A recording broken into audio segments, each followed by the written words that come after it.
I'm not negotiating with myself.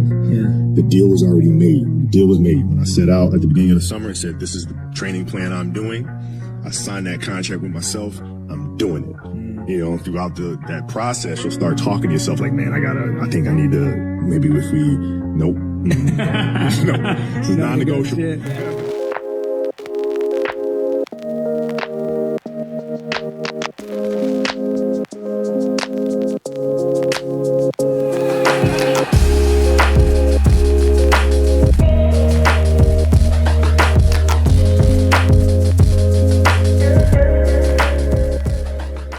Welcome back to another episode of the vlog. As you can see, it's not our usual home. We're in the UK. We flew in last night and it's fucking cold and terrible already. I'm in the car because we picked up a nice little cheeky hire, which I'm going to run you through in a minute because I got a fucking sick whip.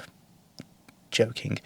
We're in MK for the first couple of days. Got a client competing on Sunday, which is going to be really cool, which is in rugby, Battle of England, UK DFBA show. But we're here to kind of just have a weekend in Milton Keynes, where Millie's from, see friends and family, all that type of stuff. But we got a nice little 2-bed Airbnb in the centre of MK, 2 single beds in each room, so me and Millie are sleeping separate for the next couple of days. Hilarious.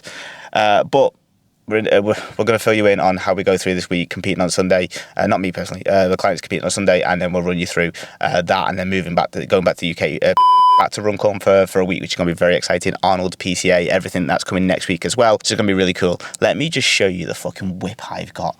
Fucking luxed out, spent the Benz, spent all the money on this little whipper. I think I'm obviously joking. Car rental companies, I need to level up my game. I need to get rich very quickly, because every single time I come, I'm like, I just want a better car. I want a better car. But let's have a look.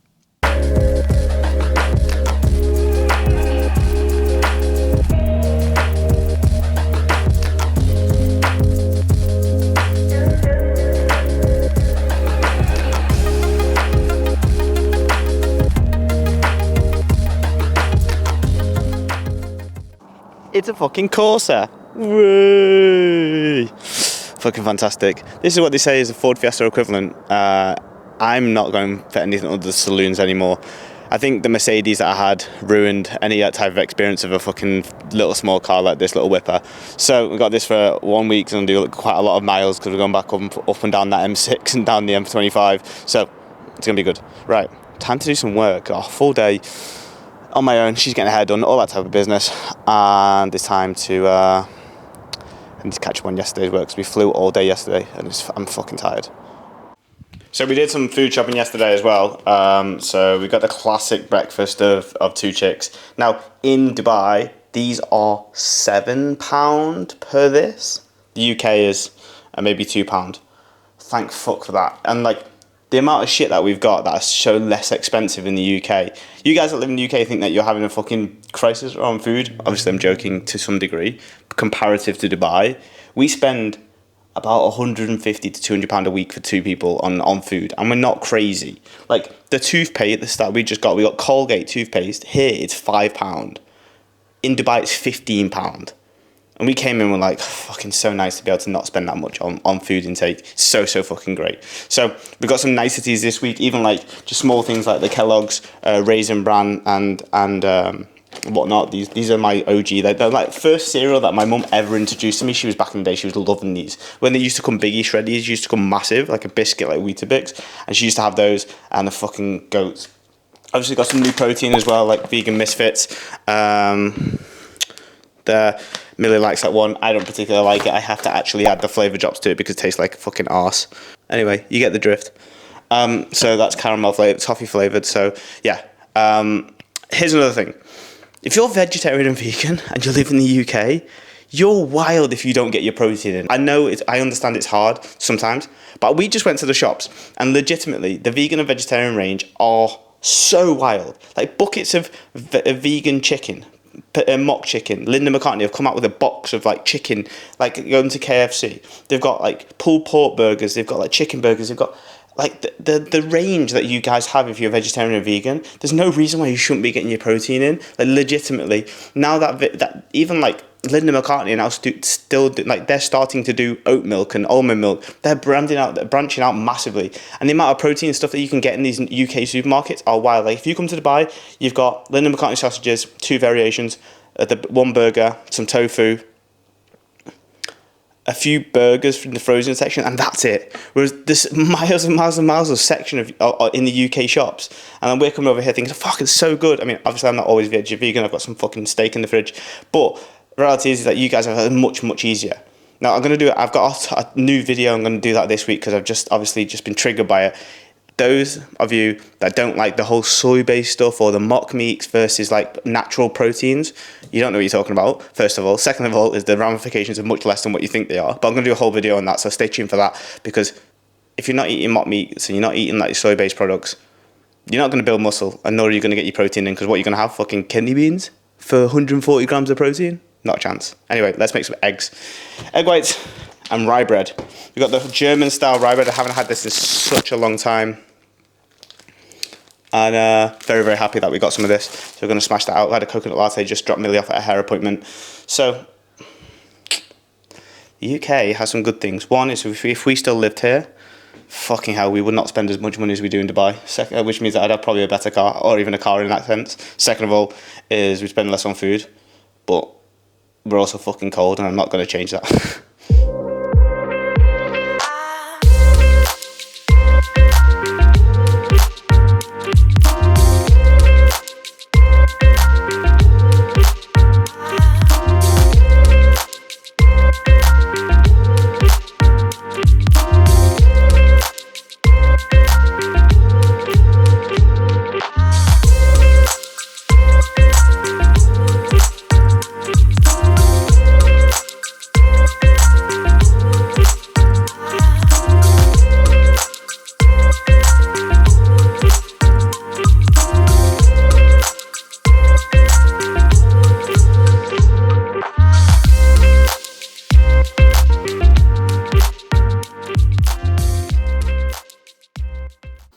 Zero presentation skills, but 250 grams egg whites, 200 grams of rye bread, some chili on the side, and I think the fucking things are paprika, salt and garlic, and that's really it. 500 calories, done and dusted.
The natty biscuit.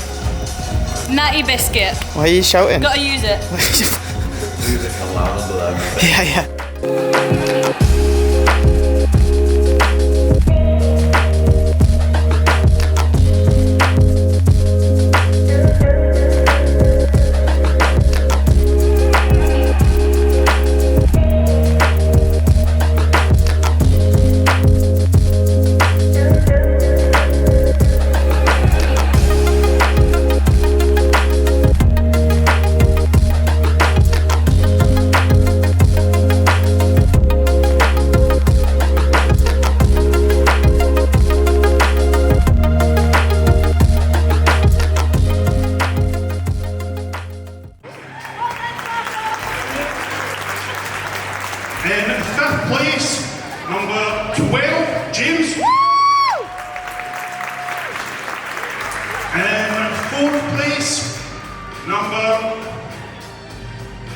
Can't find anyone. Number 14, Robert.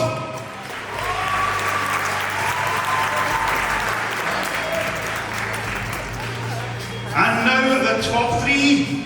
In third place, number 16, Cody.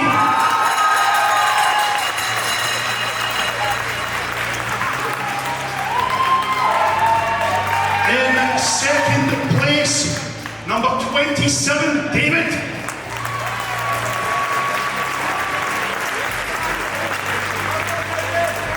And moonwalking his way out to first place, number 13, Max.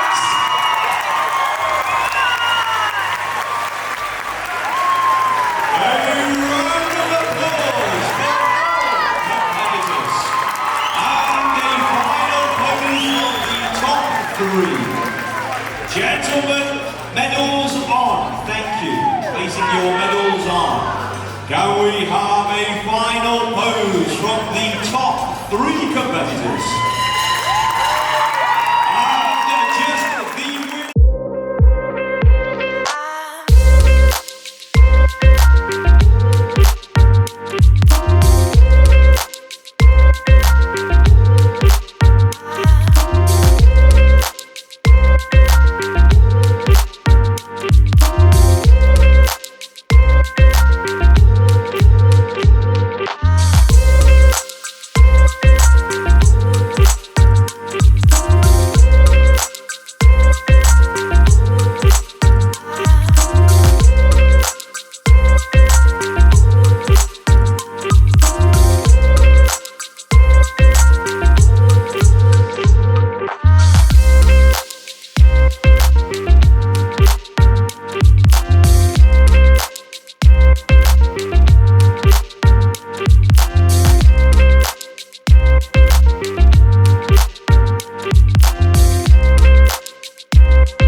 And that is it. The weekend of my first ever client competing and going to the show. Now, what I can say from those shows are that it's like no other thing I've ever seen before. Like, first place I've ever seen is socially acceptable to take your own Tupperware. And I know that is skipped from the point before with me eating dinner, making food. I made a full video on what Samantha did and her achievements during the process before we even got on stage. And actually, the video didn't have any audio, unfortunately. So I want to run through specifically how she got on. So I'm going to throw some videos up as we go through this. For her first time competing, she did an amazing thing. To anybody that gets on stage, first of all, very similar to how boxers respect people that get in the ring, because it's a completely different ball game when it comes to getting in shape, but also getting shoot lean and then show lean. So for her to be able to do that has been an incredible achievement. You know, our process together started like 18 months ago. We worked together with a short diet. Then after that, she did like a 12-month building phase. And then we then decided on 6 months to go that we'd do this whole competing thing. Now, at that moment in time, she was like 50 plus kilos because we did a building phase and we took her body weight up quite high. As then we came down, her lowest weight on show day was 51.2, I believe, which is a drop over 10 kilos. For someone in that body weight, that's over 20% of her body weight lost, which is a crazy amount in a 6-month period.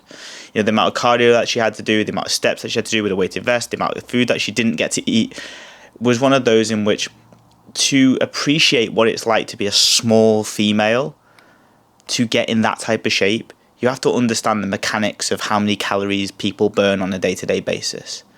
And I'm not going to sit here and work out the maths for you, but all I'm going to say is that the smaller that you get, being 4'11", 50 kilos, going into 40 kilos, you don't burn that many calories on a day-to-day basis. So the implementation of 90 minutes cardio and then also weighted vest steps, which are 20 kilo weighted vest, had to be done to increase her activity so that she wasn't eating no food on a day-to-day basis. But for her to get to that point, it was crazy, crazy to see the level of leanness.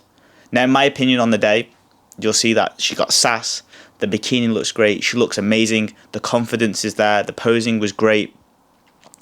The only difference between her and the other girls that may have placed ahead of her were the time spent building muscle tissue. And one of the girls was a little bit leaner, but again, she came third and not first. In a game of subjective sport, it's not like in football where you shoot a goal and you score, and that's the goal, 1-0. It's a goal of other people's opinion on whether they like your physique or whether it's balanced enough or whether they believe that it's the right look for the certain category.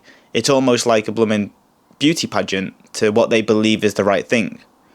And often that's hard to quantify and it's hard to get in the grips with when you're the coach and you're knowing and seeing these people face on. You're seeing them backstage pump up and you're like, she was better than her. But on that day, on that panel, the people that chose, they want to do it. Now, I see a lot of people bashing the judges and all that type of stuff, but it's not even about that. We know from our side of things, she spent 6 months being a bodybuilder or a bikini athlete. Whereas the other girls on that stage must have been doing it for years. They are masters. They're not novices. A lot of them were very comfortable backstage. Samantha was very nervous, didn't know what to do. She was on her own. Whereas the other people had a support network. They'd seen people before. And that's the difference between those that are winning and losing is the time spent in the sport. You rarely see a 16-year-old win a Premier League title or a Champions League title or a Ballon d'Or for that exact reason. Miles spent in the game. So for her, this was a really good experience. Achieved what we wanted to. And going into that day, we both agreed that we'd done as best as we could to get her to that place. And that was the most important thing that we could do. Competitors or people that have the outcome as their focus often get disappointed when the outcome doesn't match their expectations. But the winners, the people that actually progress with the sport or they progress in any type of venture, obsess over the process. And they use the process and the actions that they do daily as the most important thing. And we can definitely say with 100% certainty that the actions that she put on a day-to-day basis were mightyful, that she surpassed what she thought was physically capable, which is a psychological win. And she was able to achieve something she's never achieved before. Having 2 kids, a husband, a business to run, then doing all the other stuff on top is a mighty achievement for anybody. And now those kids have seen their mum step up on stage and do something that she had to work really hard for. And that lasting impression is probably worth more than everything. Or your mum showing you that you can achieve something great and the effort that time takes put in. A lot of parents miss out, not that I'm a parent, but a lot of parents miss out on the whole leading by example. And Sam definitely has that in abundance. So it was a good weekend.